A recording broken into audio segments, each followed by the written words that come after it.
What do you think about when you hear the word persistence? Won't give up, keeping it moving, understand that there's something in front of you. There'll be obstacles, challenges, trials and tribulations, but you just won't quit. How about resilience? Well, kind of similar, but knowing at the end of the day, you're resilient enough not to quit. But you know, whatever you got to do, you just got to keep on pushing. What do you think it takes to be resilient and persistent? Patience. You ever hear that saying, patience is a virtue? I truly believe that. And the individual we're going to discuss right now, he definitely had patience.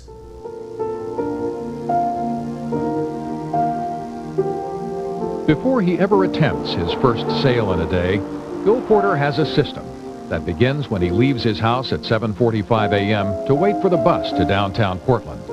He can't drive, and because he has limited use of one hand, he can't tie his shoes or button his collar and shirt cuffs. Cerebral palsy does not allow individuals to use all their limbs, or at least have only a limited use of them. An extraordinary gentleman who was born with this by the name of Bill Porter had to go through a lot of obstacles because of this. At 8:05, he gets off the bus in downtown Portland and walks to the Fifth Avenue Suites Hotel. Here, the young bellhops, it's Joseph Sundberg on this day, tell him the latest stories about their children and families. I got that baby at home, so I gotta make sure. The bellhops are the ones who carefully button Bill's shirt cuffs for him and take care of his collar and clip on his tie. His next stop is a block from the hotel, the Greeling Brothers Shoe Parlor. This is where the shine comes from. This is where his shoes finally are tied for him by Jeff McAlpine. Then his painstaking daily work begins. That never stopped Bill Porter from going door to door, even though that this job was not given to many people out there. Although the door-to-door job, the door-to-door salesman job has faded over the years, Bill Porter refused for individuals not to give him an opportunity. There was this organization called the Watkins Company. Bill Porter asked them for a job, and seemingly they thought that because of his condition, his physical condition, he wasn't able to do it, and they turned him down. He later went back to the Watkins Company and asked them for an opportunity, in which Bill Porter was afforded the opportunity because of his persistence and lasted over 50 years. People out there in life already have to be faced with tons of obstacles. Now put on top of this being a door-to-door salesperson. Have you ever sold anything door-to-door? Probably not. It is extremely hard and challenging. The rejection, people not giving the time or day, invading their privacy. Well, Bill Porter had to go through this.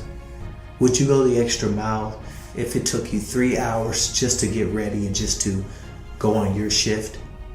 Well, a lot of people wouldn't, chances are. Well, how about if you were Bill Porter, knowing that you had a disability? Well, his mother stated that he was offered disability by the state. He refused to take it. He said, no, I don't want this money. I believe that I was made to be someone.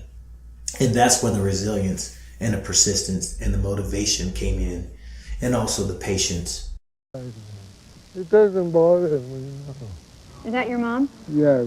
One person Bill Porter has let in on some of his secrets of selling is Shelley Brady, who started working for Bill when she was in high school because he needs someone who can drive to deliver the products that his customers order. He says, I will knock on a door and they'll tell me no, and they'll tell me to never, ever, ever come back. I don't think there's anything we need this time. He doesn't hear that. He doesn't hear the word no. He never gives up. And they are some of his best customers.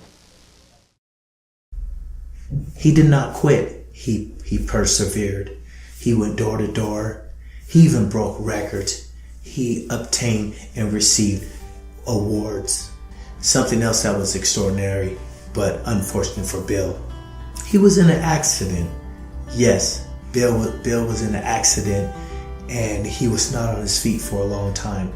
He didn't quit like a lot of people would have in this condition. A lot of people would have probably thrown in the towel and said, you know what, I'm going to go get disability.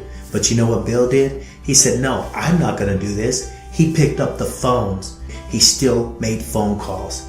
He refused to have help. He refused to have other people go door to door for him. He did it himself. He made the phone calls. He made an adjustment in his sales ability and his sales efforts and things of that nature, and he made it happen. Another thing that was amazing and that was remarkable is that after his accident, he didn't feel comfortable walking long distances because of the fear that he had in his heart, and he didn't want to have to go through that again. So he only walked short distances because that's what he felt comfortable doing. And he gave Shelly the orders, and he still continued to be successful over years. Bill lived a long life. He lived to be in his 80s. And he lived a life of an extraordinary gentleman, taking no handouts, making no excuses, and inspiring the world. Bill Porter, you are an American hero.